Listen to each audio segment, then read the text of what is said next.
I'm not hungover. I'm just possessed. Okay. You can't say no to some chips and guac. I mean, if you do, you're crazy. You're not going on the side quest with us if you're not snacking. All right. No. Everyone, get in the fart tub.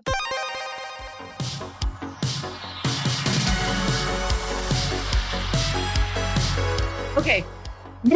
Okay, we're awake. We're awake. We're awake. We're Ready awake. to go. Got my horror hat. Got my horror shirt. Oh, who designed that shirt, Jose? Where can you find one of those? That's a nice shirt. This was Mr. Kevin Lyons, who you recently had on one of your episodes. And I believe it's on Threadless. You'll have to go to his Instagram to find the link because I do not know it off memory. But his Instagram is Twin Pines. Twin Pines Video. Twin Pines Video. I'm like Twin Pines Media. This is how Jose. This is how you know Jose and I were up way too late and drank way too much. We know our friends' Instagram pages. We know it. I swear. From movies to video games, welcome to Marie Plays It All. Today's episode is a side quest that Jose and I are journeying on a side quest together. We saw some like random guy beckoning us, and we're like, we went over to him, and he's like, I have a side quest for you. Would you like to talk about most anticipated horror films of 2024? If you do, I'll give you 17 gold or whatever. 17 gold? We're like, what? 17 gold? And Yeah. he's like, and also, what else? An enchanted necklace. And we're like, okay, I guess we'll And a split that. goat. The goat and llama did it for me. It was like, you got to go in the llama. And I was like, all right, Marie, you can have the goat. I'm taking the llama for sure. I Uh, was already gonna say, I'm like, we both know that you want the llama and I want the goat. I love yeah. goats, by the way. They're like one of my favorite animals with their creepy horizontal pupils. Oh, Yeah. And llamas are like top five wild animals for me.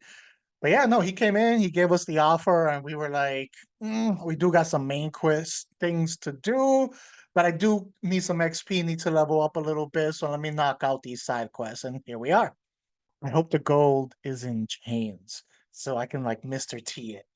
Just riding my llama with like, we can split it. Like I'll take like 8 chains. You could get the other 9 chains, and just hmm riding our animals with our hmm chains.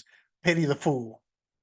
yeah. And my goat is definitely gonna have like two chains on it. He's gonna be like Black Phillip, but like pimp. And I'm gonna be like, that's right, that's Ooh, I right. like that. I like that. Yeah, like who wouldn't want that? 17 golds and chains, a necklace, and a goat and a llama. Here we go. Okay. So Jose, there's some horror movie. We love horror movies. We've established Yes. this. We love them. Okay. Yeah. I And there's mean, some it's coming out. horror everywhere.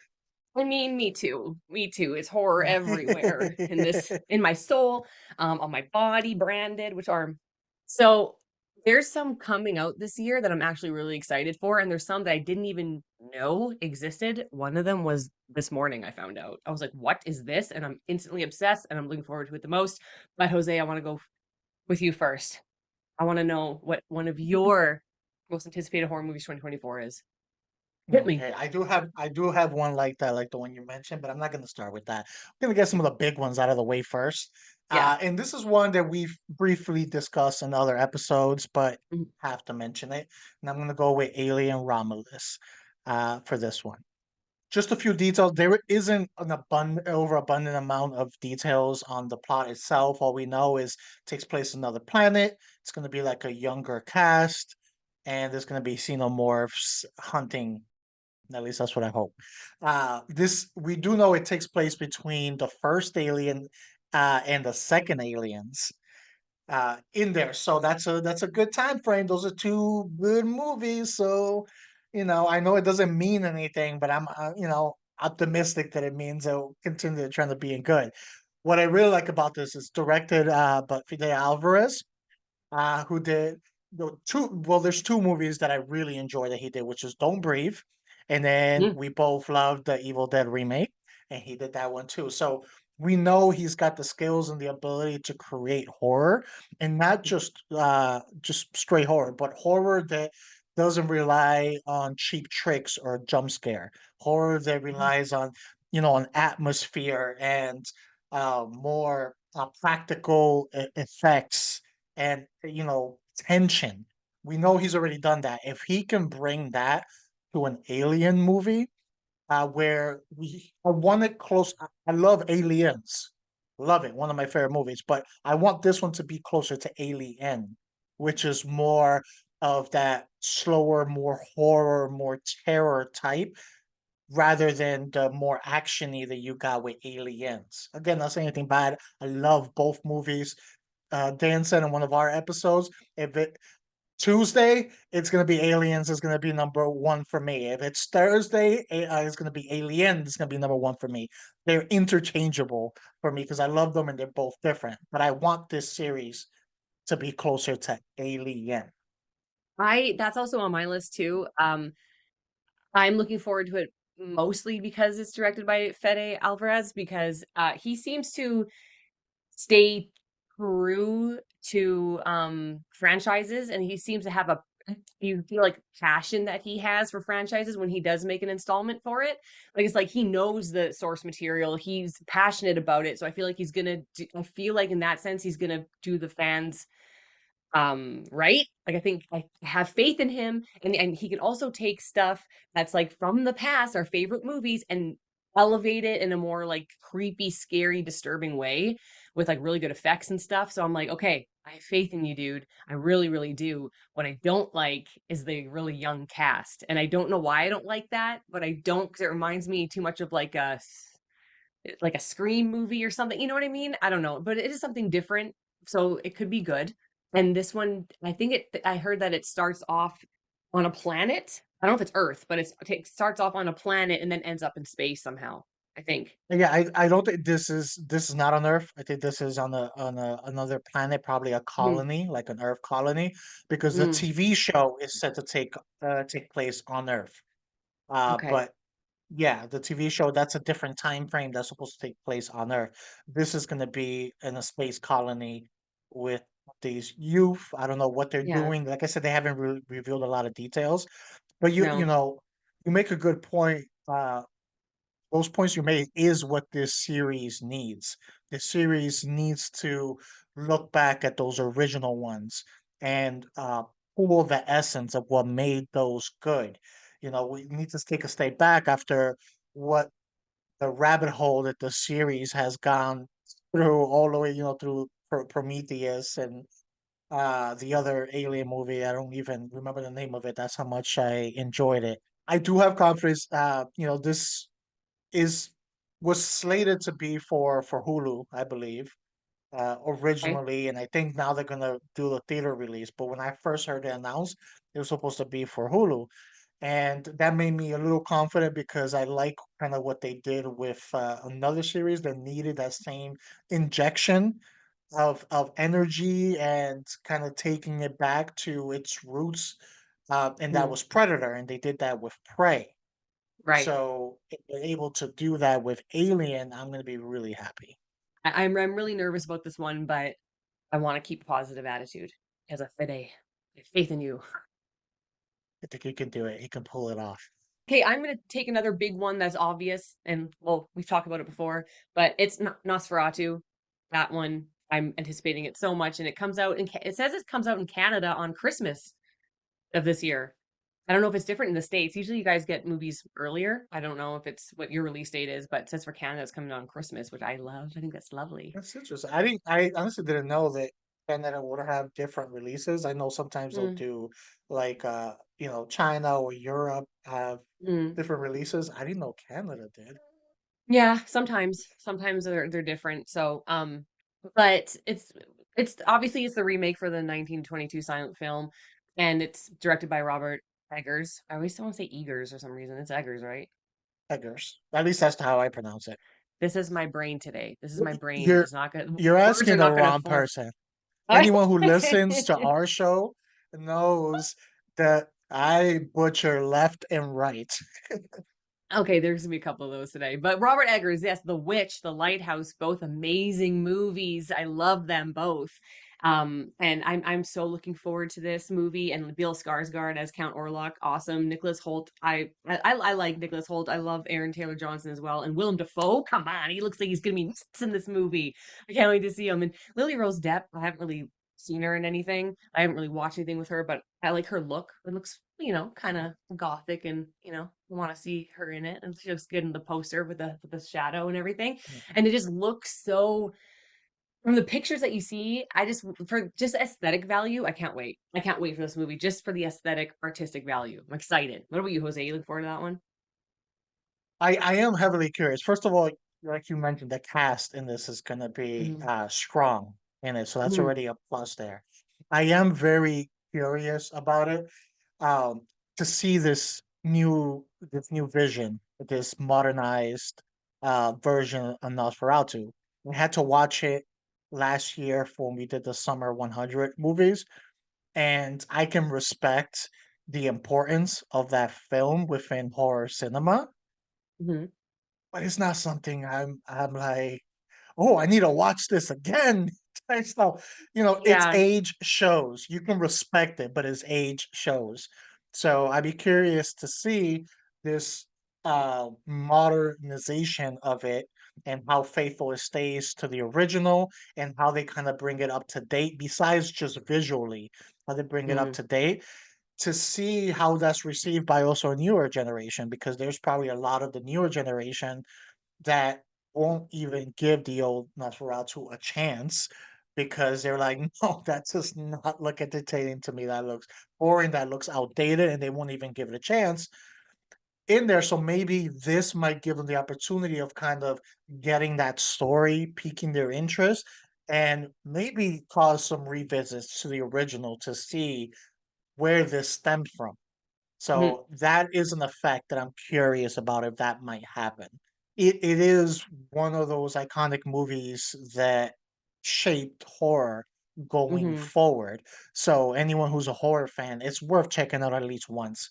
You may not want to see it again, you may not see it anymore, but it's if you truly like horror, this is one of those movies that you just have to see Mm-hmm. because all those other horror movies that you're watching, you'll start identifying how this played a role in shaping some of those other ones. And we got a Mm. lot of those movies, you know, back many decades ago that are worth trying at least once. And this is on that list. I've never seen the original one, but because this one's coming out, I do want to watch the original one, even though I know you guys, your feelings on it and everything. I still am curious about it. And again, I have full faith in Robert Eggers to do something amazing with it. I think I have faith in it. I think it's going to be, I already know that I think I'll appreciate it at least. I know I'm going to appreciate this movie. Oh, okay, Jose, what else is on your list? Okay, I'm going with another big one. So this is the supposedly the conclusion of a trilogy, and I'm going to go with Maxine. That's Okay. Maxine with three X's in the middle. Directed by Ty West, and he did the other two movies from it, which was X, and then the prequel Pearl, and then this Maxine takes place in the future. So it's not one of those trilogies that goes in order, starts in the middle, goes back, and goes to the future. In there, and this follows the character of Maxine, who was in the X movie. Has Mia Goth in it, and she's just been killing it in horror lately. So if Mia Goth is attached and it's a horror movie, I'm going to check it out. Besides this like series itself, you know, she also had last year the movie Infinity Pool, which didn't get a lot of attention, and I thought that was a really good psychological, you know, I went sci-fi horror Yeah. Okay. movie, and she did a really good job in it. She played a good little like sociopath in that one. She's So good at that. yeah, so I definitely want to watch it. The big part of my excitement is the completion of the trilogy. So far, the Hmm. first two have been good. I prefer Pearl over X, mainly because of her performance is so strong in Pearl. But if you can nail it, you have a nice little horror trilogy there. And we don't get a lot of horror trilogies, like strong horror trilogies. We'll have some for Hmm. like action movies, and things like that. But you know, how many horror trilogies can you say where like all three movies are strong in there? So this has that potential.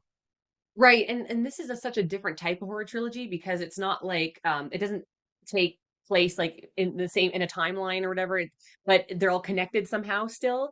I haven't seen X. I don't really want to. Like I just don't feel like that's my thing. The X movie, but I did see Pearl and I loved it. Loved it. I need to rewatch it because I love that movie. So I'm kind of interested in seeing Maxine. I'll wait until I see like a there's no trailer, right? Not yet. No, they've just released pictures. That was it. Yeah. I like the aesthetic of it and everything. So and like she's amazing. Like Mia Goth is like how do I don't even just want to say she's one of the best like horror actresses of like this generation. I feel like in general she might be one of like the best actresses. She's just so and she has that look. She's so unique. Her voice is unique. Everything about her. She's just oh, she's badass. So I I'm kind of interested in seeing Maxine, but I'm like, do I have to watch X? Do I have I to? I think you're gonna have to, especially this is a continuation of Yeah. takes place after X. I mean, I don't think it's immediately after, Yeah. but to get the Yeah. full enjoyment of it, I think you're gonna have to watch X. Like I Darn. said. Okay, I might have to sit through that. I love Ty West though because he does one of my favorite horror movies, House of the Devil, and he's really good at doing these like period piece movies and making you feel like you're really in that era. By the way, he like does like post production, like aesthetic on like the grain or like with the look and everything like that. He's just really good at it. So I'm interested, but then it's like I gotta suffer through X, I guess. I know X is one of those things where I heard like really good things about it, and then I heard also like really bad things about it, and just like the context of it, I'm like, I don't know, but maybe. Just when you watch it, don't go in expecting Pearl. Oh, I know. That's the I thing. know. If you go in expecting Pearl, you're gonna be disappointed with it. And I think that happened with a lot of people, at least a lot of people that I talked to, is they watched X, Mm, and then they watched Pearl, mm, and then it lowered their grade for X because Pearl was so much better in there. So since they were linked, is by association, it looked a lot worse than what it is. But mm. I feel it's still a good movie itself. Okay. So the duel are still strong, but Pearl is way above. Kind of forgot about that Maxine one coming out, so thank you for that, Jose. Okay, my next one is Venom 3. That's a horror for us. Oh my god. I just put it on my list in all capital letters just to bug you. Oh man, okay. No, my next one is a movie called Long Legs. Ah, that's my quiet one. That's my low key Oh, is one. it? Oh, no. Yeah. Oh, I'm sorry, I stole it. No, no, that's okay. Okay, so I have the release date for Long Legs for July 12th this year. I don't know if it's the same for you. But what I was reading, I didn't see anything set, just that it's Okay, gonna be this year. They haven't even okay, released a trailer, a full trailer for it yet. okay. Well, so it's directed by Oz Perkins, who did Gretel and Hansel and The Black Coat's Daughter, which I haven't watched The Black Coat's Daughter yet, and I heard it's amazing. I haven't seen it. I really want to. That's like on my list. And starring Nicolas Cage. Come on. Come on. And Maka, I think that was her name, Maka Monroe from It Follows. Yes. Yeah. So I have the synopsis at least. Lee Harker, a talented new FBI agent, has been assigned to an unsolved case of a serial killer. As the investigation becomes more complicated and occult evidence is uncovered, Harker realizes a personal link to the ruthless killer and must act quickly to prevent another family murder. Okay, so there's two teaser trailers out that I just like what they are so they barely show anything, but I got goosebumps. And like the voiceover for it, the images that they show are so haunting already. And then there's like this weird cryptic like cult like language type stuff kind of thrown in there. And I'm just like, damn, I'm intrigued already. Like I don't even know what it anything really about the trailers to show anything. And I'm like, yes. I'm in. I'm all the way in. Yeah, and I believe Nick Cage would be the serial killer in this, if I'm correct. What? I think so, if I read that correctly. I think he's gonna be the serial killer. I may be wrong, I'll have to recheck, but I think that's what I read. But yeah, it caught my attention is the way they're marketing this movie, the way they're slowly the trickle exposure that they're kind of giving us to it. That's what's kind of sold me. We've had these like tiny little teasers as you went through, with like audio, while looking at like a family photo. We have with like audio of like the FBI like uncovering, something within the floorboards, the Oh the my God. cryptic symbols and the cryptic singing, which I sounded like Nicolas Cage was singing. Oh, It sounded I like it hope was his so. voice. So little things were just they're not revealing anything. They're creating atmosphere for this Yes. movie just off the trailer. And we've talked about this before. One of the best thing a horror movie can do, besides everything else, is create good atmosphere. You create that, the scariness and the creepiness almost happen naturally on their own. You don't Yeah. have to do a jump scare. You don't have to give gore. That alone, it becomes its own character within a Yes. horror movie. And they're Preach. already, yeah, they're already doing this with a teaser. You're creating this atmosphere. I've seen the teaser trailer over and over again. I know other people have trying to decipher if there's any clues with it and everything. That's when you get the Mm, online detectives, yeah. creating forums and Reddits to try to figure out what it is. And I was watching, I was just like, I don't know what this is about. I just know it has Nick Cage, but like I'm sold. Like you've got my attention. Yeah. I want to watch it. I don't even need a full trailer. Like I said, I'm already in. If they release a full trailer, I might not even check it out. I might No. just be like, that's it. I'm good. Don't tell me anything. Going in, blank slate, open mind. If Nicolas Cage is the serial killer in it, I don't know why I didn't even think that he would be. But that's amazing. And I can't wait. And just the name Long Legs, like I'm intrigued already. Like what does that mean? Why is it called that? I don't know. I just think about a daddy long leg spider and I'm like, oh, that's what it makes me think of, and I'm already kind of creeped out. I am intrigued. I wonder. I know it's gonna deal with like a cult and all of that. Hmm. So I wonder if they are gonna get into a little bit of the supernatural, and maybe that's where the name Long Yeah. Legs comes from. Or are we just gonna deal with the occult part where we see them the worshiping, their reasoning behind the killings and all of that, but there is an actual supernatural element to it. So they can go in either direction. Ugh, anything to do with like cults and the occult, I'm in. Like I love that theme for movies. I'm totally in. Out of all the horror genres, that is the one that I find the creepiest out of all Yes. of them. You could put in monsters, aliens, ghosts, demons, whatever it is. And to me, I don't really get scared. It's more of a thriller type Hmm. stuff. I can feel like the creepiness of a scene, but I'm not, dreaming about it all night and like, waking up in cold sweats over it and things like that. But I feel like occult and cult movies, those disturb me the most because in my mind, I'm like, this is this is and the more likely one to happen is going to be what you're going to get in those. We've heard plenty of stories of these, cults gone wrong and how they can Hmm. warp people's mind and all the body count that comes with these cults. And we, to this day, we still have these cults like everywhere. So those type of movies, those disturb me more than any other type of horror. Because it's real. It's actually real. Out of all the horror movies, I mean, serial killers and stuff like that, that's real too. But the cult stuff is extra creepy because when you have faith in something that hard, you do anything for that faith. And your belief system is so strong in something, you can't shake that. So these cults that are so deep in their like faith and their beliefs, they do anything for their beliefs, and it happens, and it's real, and it's a real horror, and we know it exists, and it's creepy.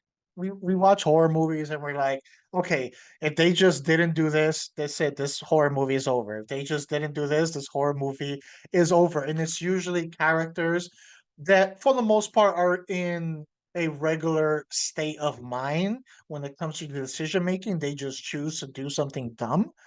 Mhm. But with cults and stuff, what do they target?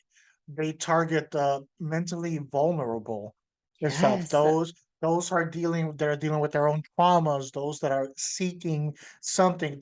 There's an opening there, and that's where they like wedge themselves and target the vulnerable. So, these people, they are not at 100% decision making capacity due to everything, the internal turmoil they're going through. So it makes it even creepier because you're watching this and you're like, I can't sit there and say like, oh, well, why didn't you just do this? Why didn't you do this? Hmm. Because these people, they're not thinking 100% straight all the time because they are vulnerable. I know. You're so right. And they just prey on that. And that's like true evil, preying on the weak and manipulating. Oh, Good choice. preach Good again. choice there. Preach again. Okay. So what is your next one? Okay, I'm gonna have to go with another part of a trilogy, although it's more like a spin-off because part three is still coming out. Hmm. I'm gonna go with Quiet Place Day One. Mm. This is directed by Michael Samosky. He did actually. It's funny because we just got off a Nicolas Cage movie because he actually did a low key Nicolas Cage movie that I actually did enjoy called Pink. This is like during the Oh, year of the yeah. cage where he had like Mandy, he had Pig that same year. In there, really enjoyed that movie. This is the same director as that, so I was like, all right, that's already a plus here. And then I've liked what The Quiet Place has done as a whole. Taking that concept, they were able to run with it. The first one had really intense scenes that kind of get you at the edge of your seat, especially with Emily Blunt towards the third act of that movie.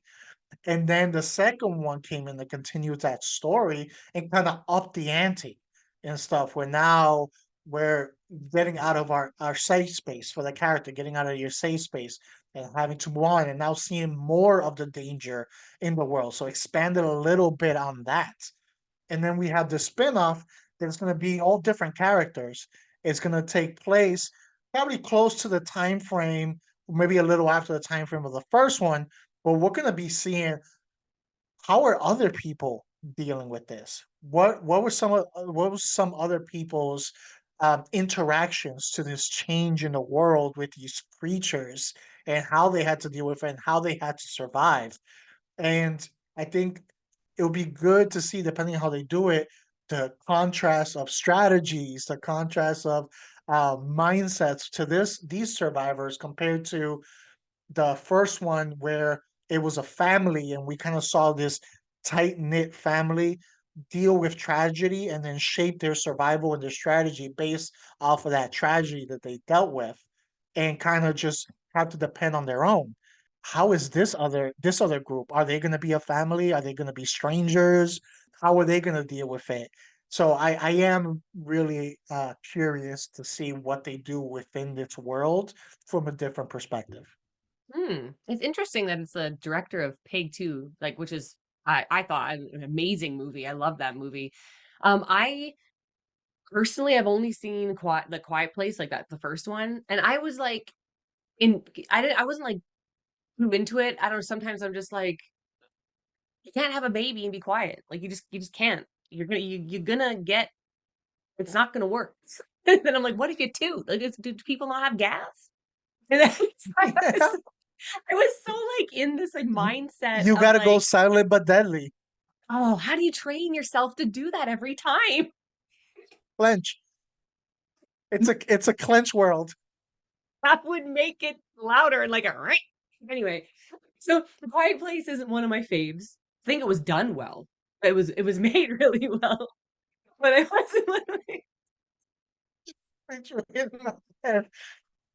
It's someone hiding and then and I was like, that's it. That's what caused them to be taken out. Moment. You did everything right. You just ate the wrong thing that morning. You should not have had tacos. And then next thing you know, it's like the end of the world ish type thing. And like, what do you have? Oh, these canned beans. It's like basically all we have. This will last the apocalypse. We can't eat canned beans. you're gonna have to have like a fart tub So every time you have to go, you have to get in the tub and just, go underwater to mask. No, I'm Hey, picturing that as a scene. Just I don't. okay. Whew, okay, we're good. There's someone in the fart tub right now. There's someone in the fart tub right now. I really gotta go to the Yeah. fart tub Oh right no. now. Your brother's using it right now. Hold it. Hold. Hold. Okay, that was a good little tangent. But yes, Quiet Place. Yeah, that yeah. This we'll see if see if that movie includes any fart tubs. These are the questions that we need answers to in this world. This gives us another chance to answer some of those questions of the normal day sounds that we make on a regular basis that we don't pay attention to. How would those sounds be in this world where you have to be completely silent?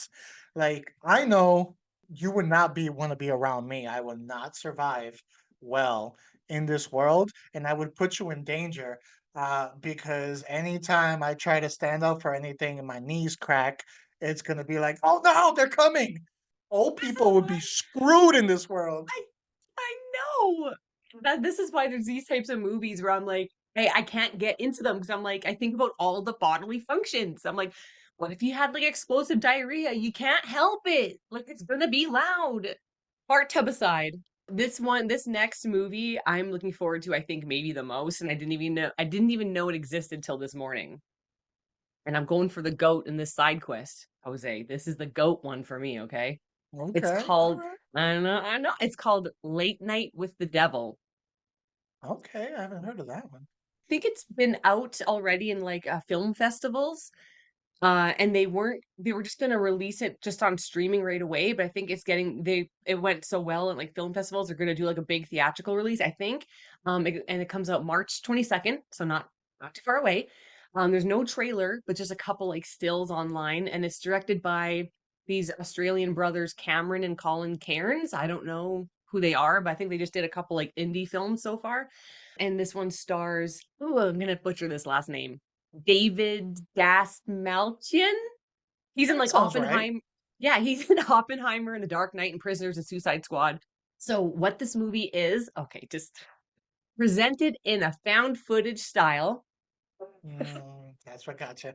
No, it's not. It was the poster art for the movie got me already. Mm, And then the one still of the movie got me. And then I watched a little review on it, like a spoiler-free review on it, and the guy said it's found footage, but it's done in a fresh way. Anyway, presented found footage style, David Dastmalchian stars as Jack Delroy, the host of a fictional 1970s variety and late night talk show titled Night Owls with Jack Delroy.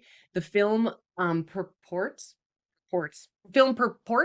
to be derived from a rediscovered master tape of an episode from the show's sixth season, broadcast on Halloween 1977. During this live television broadcast, havoc unfolds when Delroy interviews a parapsychologist and the subject of her recent book, a young teenager who was the sole survivor of a satanic church's mass suicide. ooh, So, okay. it looks like in the picture I saw that she might be possessed-ish. Like she looks kind of like, or she's kind of like out of it. The way it looks so 1970s, and I just love, again, I love when movies take place in like different eras like that, and it looks like so true to it. And also there's a found footage movie that I love that's from the 80s or early 90s called Ghost Watch, and it's the same type of thing where it's a British movie where they're doing a late night broadcast of like a television set, and but they're also like going back to like these people interviewing this family in a haunted house.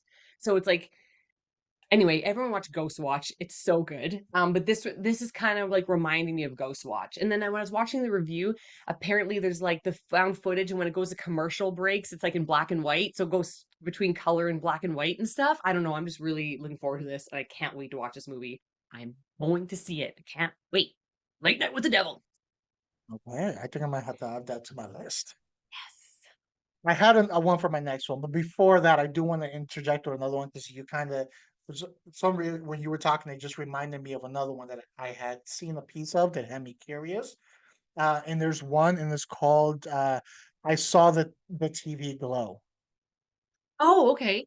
I saw the thing for it today, but I don't know what it is. Yeah, so this is also in film festivals. That's what kind of what triggered the memory for me. Mm, And it's picked out by A24. So A24 is going to be putting it out. mm, And mm, if mm, it's mm. A24, I'm on board on there. It directed the same one. I haven't seen this movie, but I've heard good things about it. But it was the same director who did where we're all going to the World's Fair. I think that was from like a few years ago, and I heard good things about that one. The premise of this one, it's intriguing. It's like this teenager who's, trying to make it through life in the suburbs when his classmates they introduce him to this mysterious late night TV show. And it's Mm. a vision of a supernatural world beneath their own. In the pale glow of the television show, when that show gets mysteriously canceled, their reality slowly begins to warp and crack. So I'm like, "Ooh, Oh. okay. This kinda has my attention. I'm Hmm. intrigued here." And it is A24. It's right now it's getting really good hype on the in the film festival circuit. A lot of people are loving it, so it's kinda building momentum. It kinda reminds me of like Talk to Me was building that Mm. momentum in the film festival to the point that A24 was like, "I gotta have it." Yeah. In there. So this is kind of giving me those same vibes. So it looks like and it sounds also a little bit unique in the way they do it. I feel like it might end up being a little eccentric, maybe a little like artsy, especially with the Mm. reality warping. But they've got my curiosity enough, and it being A24, I'm definitely gonna check it out. Sold. So that you just took me right now on a side quest within a side quest because I Oh, saw the picture, but I didn't know anything about it, and you just like, but there was another guy there, and he was like, "I know you're on this quest in there, but while you're going there, can you do this for me? And I will give you nice little hats for your goat and llama." And I was like, "My llama definitely needs a hat, and it looks like mhm. Marie's goat needs a cool hat, so yes." And then we went on the sub side quest. Yeah, because they can't have chains without hats too. So I Yeah. mean, perfect. Was that your last one? No, you had one more, right? This is gonna be interesting because this can actually possibly be 2 within 1. They're rebooting and redoing, Strangers.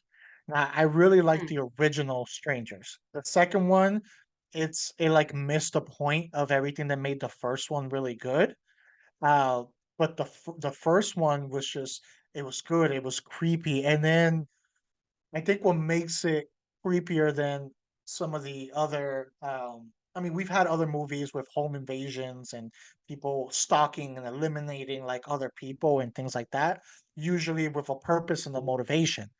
What made the concept of this one good is the motivation, and they even say it in the movie, is it was just because you were home. Random. It Scary. yeah, that was it. And what's scarier than that unpredictability where it that is out of your control. There's nothing you can do. You're not causing this. You're not giving someone motivation. You didn't wrong someone to cause them to come after you or anything like that. They just happened to be going by and it was like, oh look, their lights are on. Let's go terrorize whoever it is that's in there, regardless who they are. And that concept is it's very real and it's very like creepy. I think throughout history, probably some of the worst like serial killers to have or murders to have are the ones that there is no pattern. There is no it's just pure chaos. There is no motivation. You can't Yeah, no read them motive. Yeah. at all. So Mhm. you can't predict if everything is fair. That's what make the Joker one of the best characters that there is that Mm. there is no clear motivation there. So you can't never predict his next moves. So if Mm. they can capture that within this, they filmed it's a three-parter. It's a Oh. trilogy. They filmed them all concurrently. So they're pretty much all filmed, I believe, or at least the first 2 are already filmed.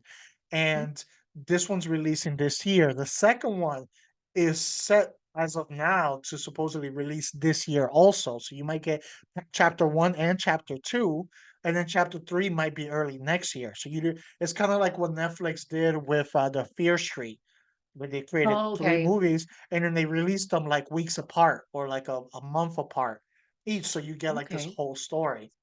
And it's directed by Rennie Harlan. He did The Long Kiss Goodnight. He did, and I know you weren't a fan of this movie, but he did The Dream Master, the fourth, Nightmare on Elm Street. Okay. Oh, yeah. Yeah, he did The Dream Yeah. Master, and then he did a 90s classic. It's a nice cheesy classic that every once in a while I go back to, which is Cliffhanger in there, which Okay. is just it's one of those like great 90s cheese action movies. So he's got Okay. quite a range in what they've directed. So I'm curious what they do with this one. And then the fact that we're gonna get all the movies that close together, so we don't have to wait, 4 years to like watch the entire concept that they're doing.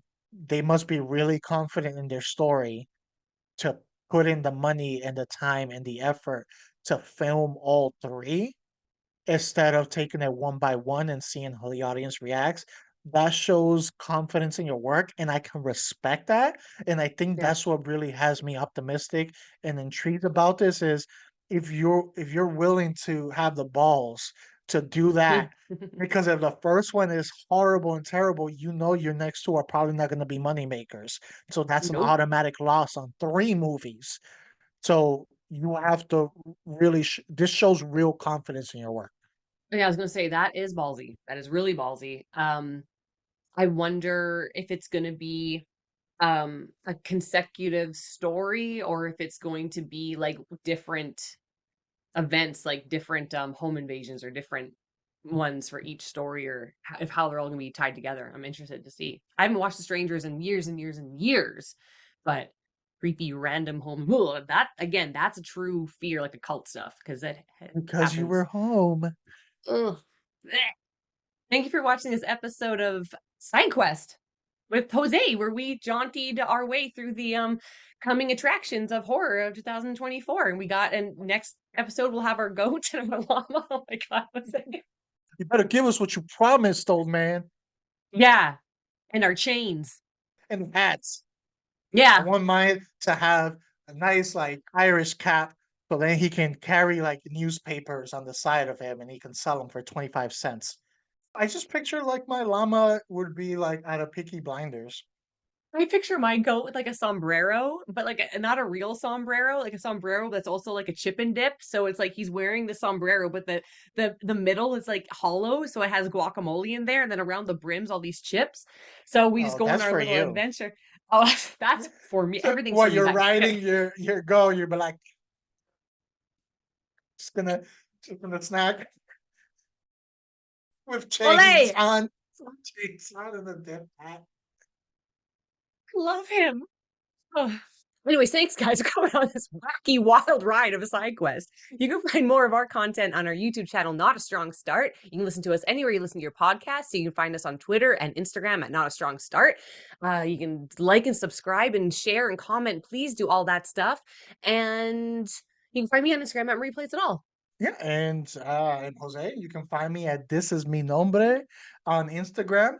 And then just down below, besides doing all that stuff that Marie just said to do, let us know any movies that you may be anticipating. Are there Mhm. any hidden gems that maybe kind of like long legs that we haven't heard of?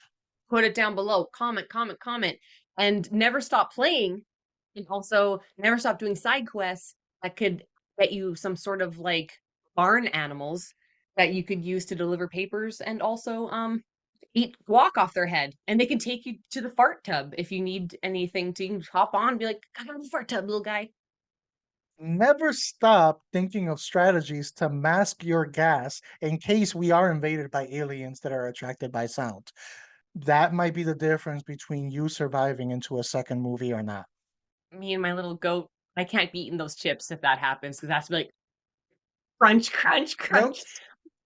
We're ready. Stop snacking. Never. You'll have to take me. I'm dying doing what I love. Okay?